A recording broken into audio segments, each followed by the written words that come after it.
Assalamu alaikum to all my students. My name is Mohsin Aman.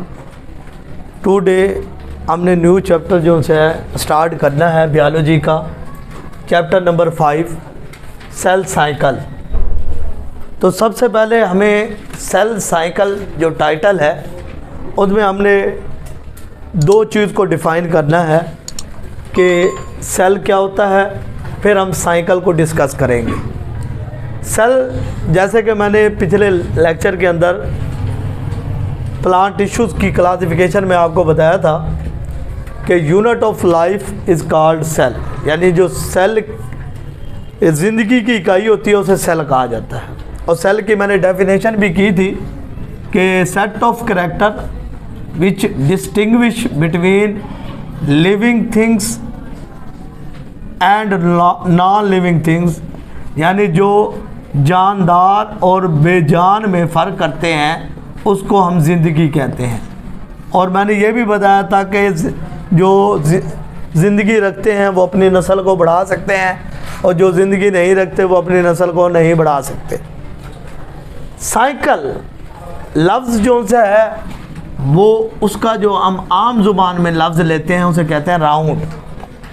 Round का मतलब जो cell जो है जब वो डिवाइड हो रहा होता है ना, और डिवाइड होने पर अपने ऑर्गेनेलिज़ में जो पूरा प्रोसेस कर रहा होता है डिवाइड होने के लिए, उसको हम साइकिल कहते हैं। उर्दू में इसको चक्कर भी कहा जाता है, यानी चक्कर वो चक्कर जिसमें सेल जो होता है एक सेल से दो में डिवाइड हो जाता है, इस प्रोसेस को हम साइकिल कहते हैं।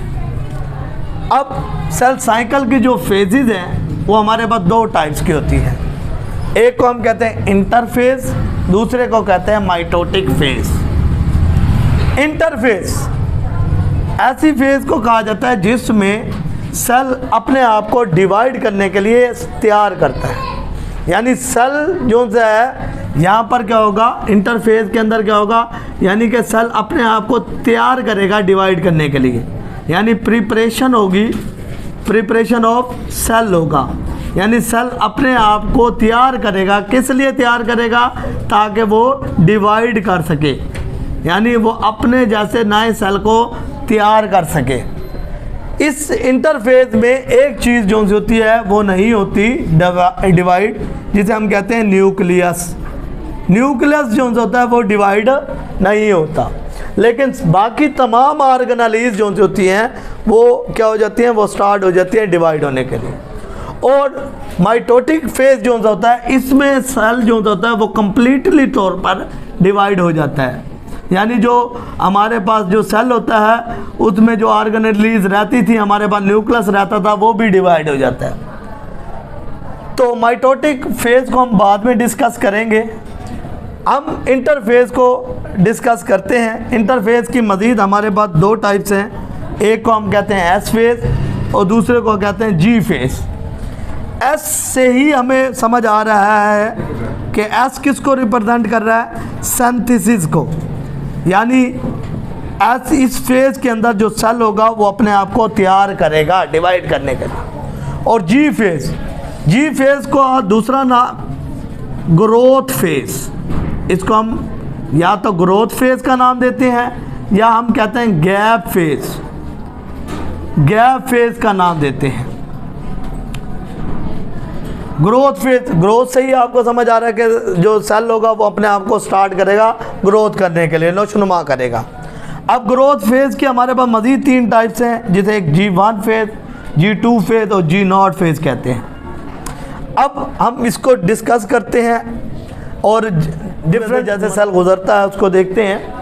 पहले होता है G1 फेज। G1 फेज में क्या होता है, जब सेल अपने आप को डिवाइड कर रहा होता है तो सेल का जो साइज़ होता है वो क्या हो जाता है, इंक्रीज़ हो जाता है। और सेल के साइज़ में जब इजाफा होता है तो उस क्यों इजाफा होता है, क्योंकि उनकी प्रोटीन की फार्मेशन होती है। और प्रोटीन की फार्मेशन के लिए हमने पढ़ा था मेन ऑर्गेनेलीज होती है राइबोसोम, तो राइबोसोम के साथ माइटोकॉन्ड्रिया भी क्या होते हैं, अपने आप को डिवाइड करना शुरू कर देते हैं।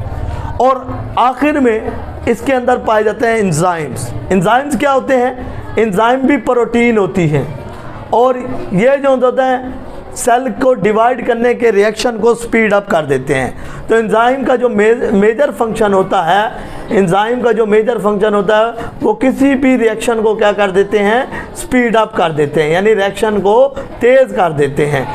तो एंजाइम जो इसलिए पाए जाते हैं ताकि सेल प्रॉपरली डिवाइड हो सके। नेक्स्ट एस फेज होता है। एस फेज जो उस एस फेज में क्या होता है कि डीएनए की सिंथेसिस होती है। डीएनए किस में पाए जाते हैं, क्रोमोसोम्स में पाए जाते हैं। इसलिए जब डीएनए सिंथेसाइज होगा तो क्रोमोसोम भी डुप्लीकेट होना शुरू हो जाएंगे और ये पूरा मराइल किस में होगा, न्यूक्लियस के अंदर होगा। फिर आ जाते हैं G2 फेज। G2 फेज में हम ये कहते हैं कि सेल का साइज G1 फेज से भी बड़ा हो जाता है, इसलिए मैंने लिखा ग्रोइंग इन साइज, सेल का साइज बड़ा हो जाता है। और इसमें हमारे पास क्या बनते हैं, स्पिंडल फाइबर पर जो उनसे होते हैं उनकी फॉर्मेशन होती है।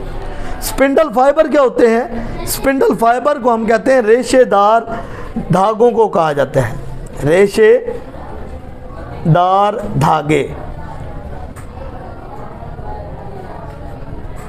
ऐसे धागे होते हैं, रेशेदार धागों को कहा जाता है जहाँ पर क्रोमोसोम आकर अटैच होते हैं।